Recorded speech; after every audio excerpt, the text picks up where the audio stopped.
Capítulo 26. 2 dias antes, Hotel Squire. Victor ficou de pé no banheiro e esperou que o hotel se silenciasse ao seu redor. Através da porta, ouviu Mitch levar Sidney de volta para a cama, murmurando um pedido de desculpas em nome dele. Os dois nunca deviam tê-la apanhado, mas Victor não conseguia evitar a sensação de que ela se revelaria útil. Aquela garota tinha alguns segredos, e ele pretendia descobrir quais eram. Assim, de fato, não tivera intenção de machucá-la. Victor se orgulhava do autocontrole, mas apesar de todos os esforços, ainda não havia encontrado um jeito de conter seu poder durante o sono. Por isso ele não dormia, ou pelo menos não muito. Ele jogou água fria no rosto e lavou as mãos, na esperança de que o zumbido elétrico parasse.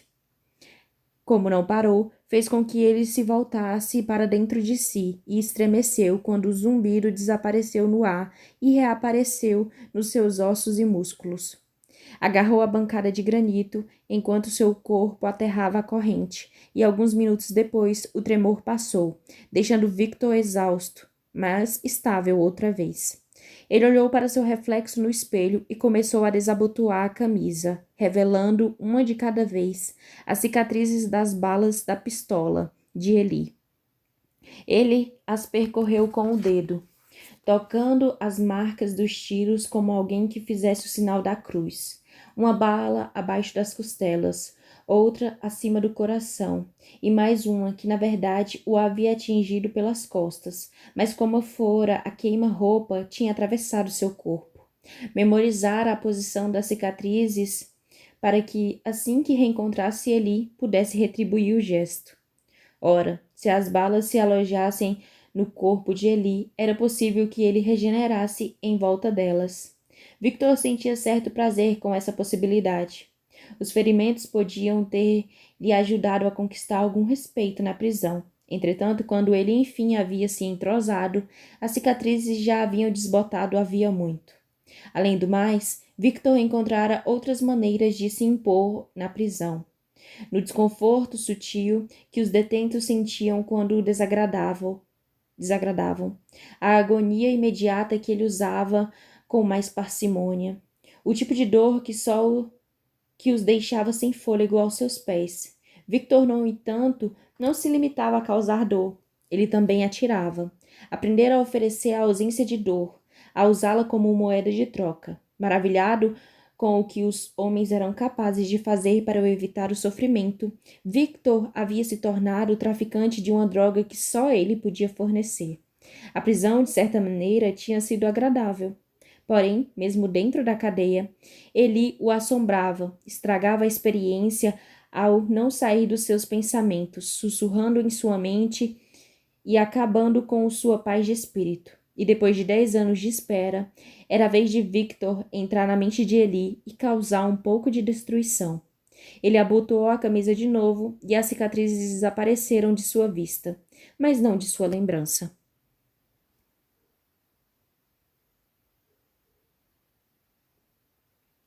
Capítulo 27. 10 anos antes, Universidade de Lockland. Victor se apoiou no peitoril da janela e subiu nela, grato por tê-la deixado entreaberta e por morarem no primeiro andar. Portanto, só precisou encarar a altura dos 5 degraus que levavam da rua à entrada do prédio. Ele fez uma pausa no peitoril, sentado com uma perna fora e outra dentro do quarto, e tentou ouvir algum barulho no apartamento. O lugar estava silencioso, mas Victor sabia que Eli estava em casa. Conseguia senti-lo. O coração dele palpitou, ligeiramente com a empolgação do que estava prestes a acontecer. Mas foi só isso, uma palpitação, nada de pânico descompensado. Essa nova calma estava ficando perturbadora. Victor achava difícil estimar seu valor. A ausência de dor causava uma ausência de medo, e a ausência de medo causava um descaso por consequências. Sabia que escapar da cela não era uma boa ideia, assim como o que estava prestes a fazer. Era uma péssima ideia. Conseguia avaliar os próprios pensamentos melhor agora, maravilhado com a maneira como sua mente tomava atalhos, que ignoravam a cautela e favoreciam o imediatismo, a violência e a impetuosidade, da mesma forma que uma pessoa com deficiência coloca mais peso na perna boa. A mente de Victor sempre fora atraída por esse tipo de solução, mas sua compreensão moral de certo e errado, ou pelo menos o que ele sabia que os outros consideravam certo e errado, o refreava. Mas agora era simples, elegante. Ele se demorou o suficiente para ajeitar o cabelo na frente do espelho, aborrecido ao ver como a morte e metade da noite na cadeia o deixaram desmazelado. Então viu os próprios olhos. A nova calma os tornara ainda mais pálidos, e seu reflexo sorriu. Era um sorriso frio, diferente, quase arrogante, mas Victor não se importou, até gostou do sorriso. Parecia uma coisa de Eli. Victor saiu do quarto, andou na ponta dos pés pelo corredor e foi até a cozinha. Em cima da mesa havia um jogo de facas e um caderno de anotações, metade da página coberta com a caligrafia precisa de Eli e pontilhada de sangue. Victor viu o próprio Eli no sofá da sala, a cabeça baixa em reflexão, talvez rezando. Victor reservou um momento para observá-lo. Era estranho. Eli não sentia sua presença da mesma forma que sentia a dele. Era o problema de se ter uma habilidade voltada para dentro, como a cura. Egocentrismo até o último fio de cabelo, pensou Victor, ao pegar uma faca grande e arranhar a mesa com a ponta dela, causando um chiado agudo. Ele se virou e se levantou do sofá num movimento fluido. Vic? Estou decepcionado, comentou Victor. O que você está fazendo aqui? Você me entregou. Você matou Andy. As palavras se demoraram um pouco na garganta de Eli. Victor ficou surpreso com a emoção na voz do amigo. Você a amava? Perguntou ele. Ou só estava com raiva por eu ter pegado algo de volta? Ela era uma pessoa, Victor, não uma coisa, e você a matou. Foi um acidente. E sendo bem sincero, a culpa é sua. Se você tivesse me ajudado... Ele passou a mão no rosto. Como você pode fazer uma coisa dessas? Eu que pergunto, como você pode fazer uma coisa dessas? Exigiu saber Victor, erguendo a faca enquanto falava. Você chamou a polícia e me acusou de ser um I.O. Eu não te dedurei, sabe? Eu poderia ter te dedurado. Ele coçou a cabeça com a ponta da faca. Por que você diria algo tão idiota a eles? Você sabia que a polícia tem uma equipe especial que aparece sempre que existe a suspeita de um I.O., um tal de Stel, sabia? Você perdeu a cabeça. Ele se esquivou, mantendo-se de costas para a parede. Largue a faca, você nem pode me ferir. Victor sorriu ao ouvir o desafio. Deu um passo à frente, e ele tentou recuar por instinto, mas deu de costas com a parede. Victor se aproximou. A faca entrou. Foi mais fácil do que ele havia imaginado. Como num piscar de mágica. Num instante, o metal reluzia e no outro tinha desaparecido, enterrado até o cabo no abdômen de Eli. Sabe o que descobri? Victor se inclinou para perto dele enquanto falava. Enquanto eu te observava naquela rua à noite, tirando os cacos de vidro da mão, você não consegue se recuperar antes de eu tirar a faca. Ele girou o metal e ele gemeu. Seus joelhos cederam e ele começou a deslizar pela parede, mas Victor o manteve de pé, segurando-o com o cabo da faca. Eu nem estou usando o meu novo truque ainda, comentou ele. Não é tão extravagante quanto o seu, mas é bem eficaz. Quer ver? Victor não esperou pela resposta. O ar zumbiu ao seu redor. Ele não se deu ao trabalho de imaginar um botão imaginário. Ele simplesmente ligou. Era só o que importava para Victor. Eli gritou e o som deixou Victor satisfeito. Não a satisfação do tipo, o sol apareceu e a vida é bela, é claro, mas de uma forma punitiva, controladora. Eli o havia traído.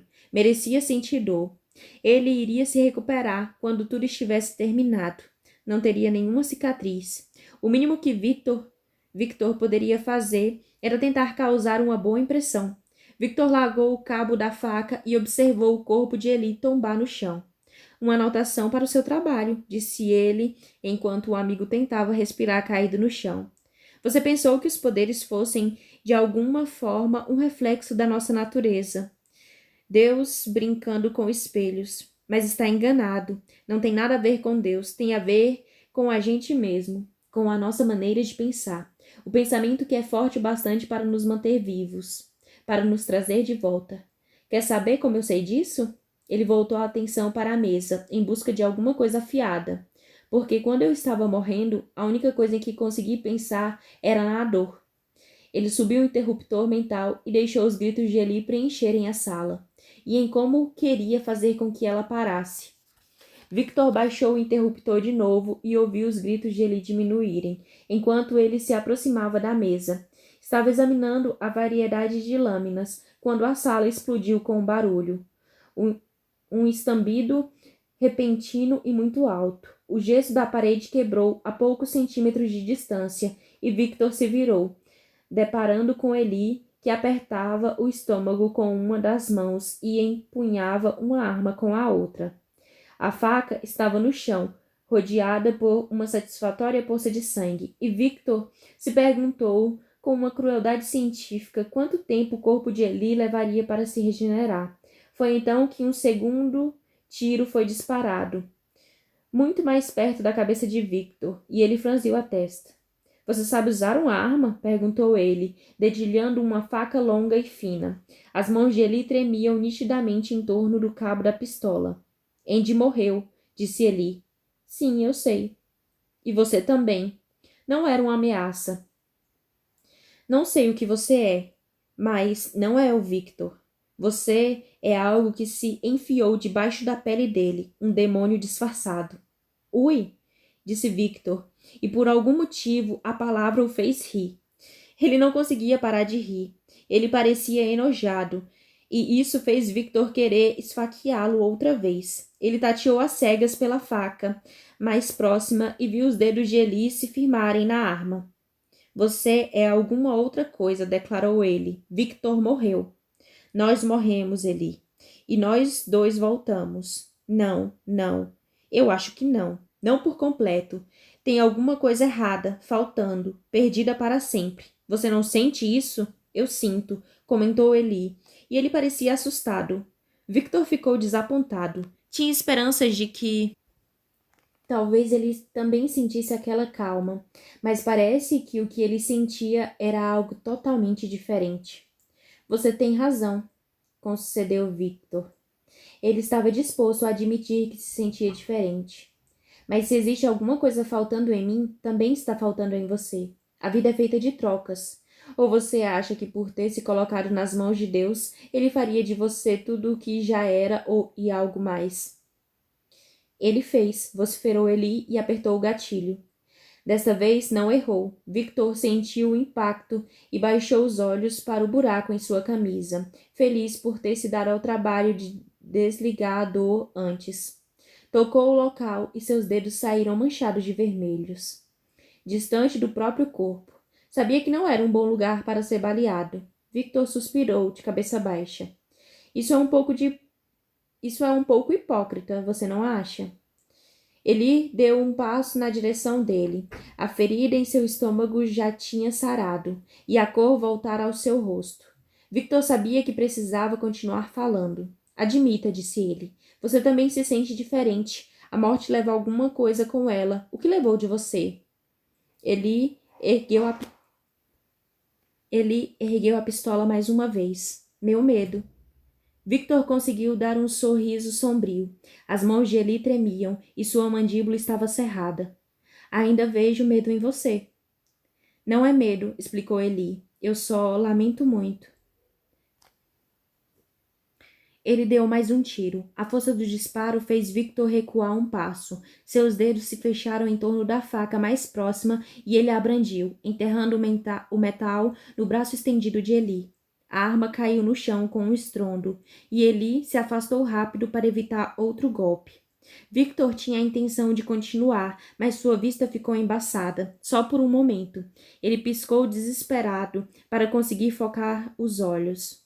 Você pode ser capaz de desligar a dor, disse Eli, mas não pode parar a perda de sangue. Victor deu um passo à frente, mas a sala começou a girar. Ele se apoiou na mesa para manter o equilíbrio. Havia muito sangue no chão. Não sabia ao certo quanto de sangue era dele. Quando ergueu o olhar de novo, ele estava logo ali. Então, Victor foi ao chão. Conseguiu ficar de quatro, apoiado nas mãos e nas pernas. Mas não foi capaz de se levantar. Um dos braços dele cedeu com o peso do próprio corpo. Sua vista voltou a ficar fora de foco.